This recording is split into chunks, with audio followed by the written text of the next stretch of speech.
आयुर्वेद क्या कहता है, हम बीमार क्यों पड़ते हैं, हम बीमार ही क्यों पड़ते हैं? तो आयुर्वेद कहता है सर्वे रोगा अपि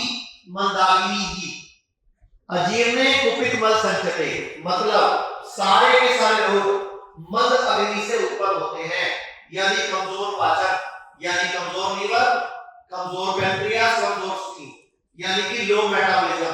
यानी कि खाना ढंग से हजम नहीं होना, यानी कि पेट साफ नहीं होना। सर्वे रोगा अपि मंदाग्नि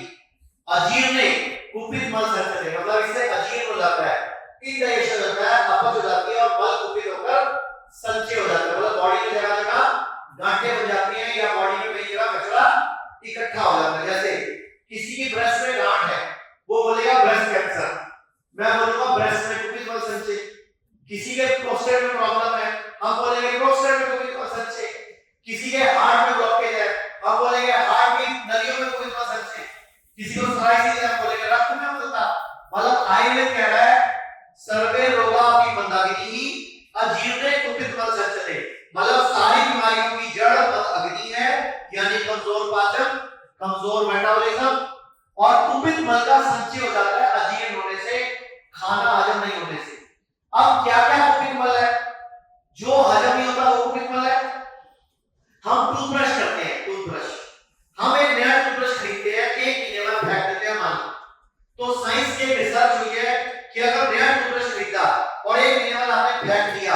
तो भी एक महीने में उसमें से लगभग 100 करोड़ माइक्रोप्लास्टिक आपकी बॉडी में जा चुका है, 300 से 500 करोड़ नैनोप्लास्टिक आपकी बॉडी में जा चुका है एक टूथब्रश से एक महीने में। चाय पीते डिप वाली चाय, ग्रीन टी, तो जो डिप वाली चाय है, रिसर्च कहती है कि एक डिप में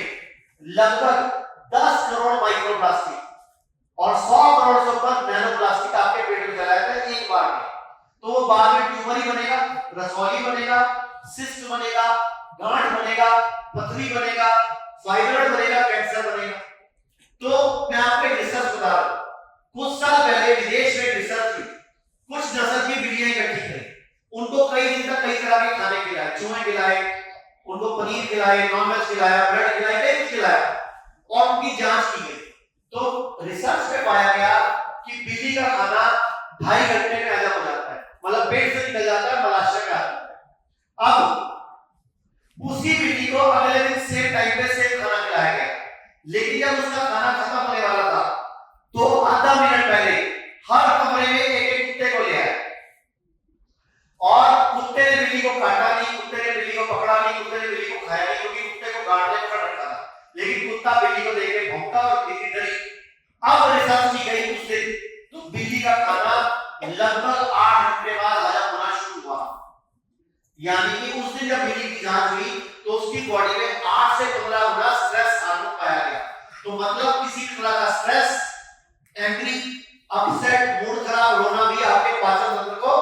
खराब करता है। तो क्या बोला आयुर्वेद ने, सर्वे रोगा अपि मंदाग्नि अजीर्णे कुपित मल संचते, यानी कि सारी बीमारी का स्ट्रेस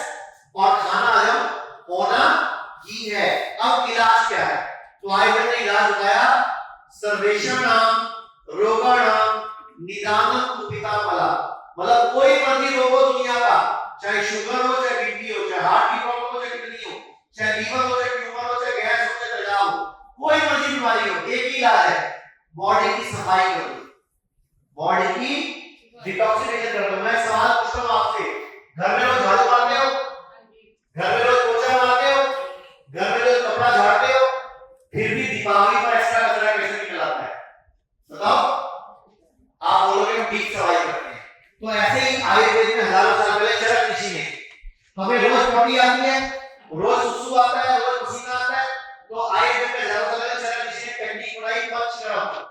कि आपको हर कुछ महीने बाद कुछ मौसम बदलने पे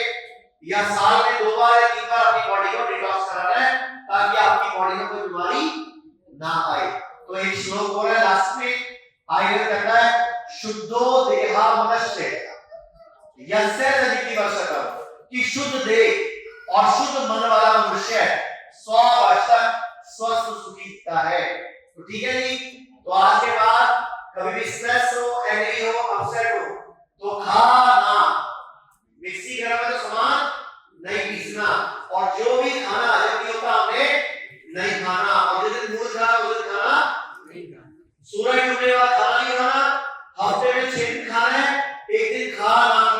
उस दिन फ्रूट खाओ, सलाद खाओ, नारियल पानी पियो, जूस पियो, ग्रीन चीजें लो, स्प्राउट्स ले लो, ठीक है जी। लोग कहते हैं आयुर्वेद गंभीर बीमारियों का इलाज नहीं कर सकता, लेकिन अगर पूरे भारत में कोई गंभीर बीमारी से परेशान है तो आयुर्वेद को ट्राई करने तो आ सकते हो ना, पंचकर्मा करा सकते हो, नुकसान तो कुछ होगा नहीं, लेकिन बॉडी हील कर गई तो जिंदगी आपकी बन जाएगी। और सभी प्रकार के हेल्थ इंश्योरेंस हमारे 120 सेंटरों पर चलते हैं।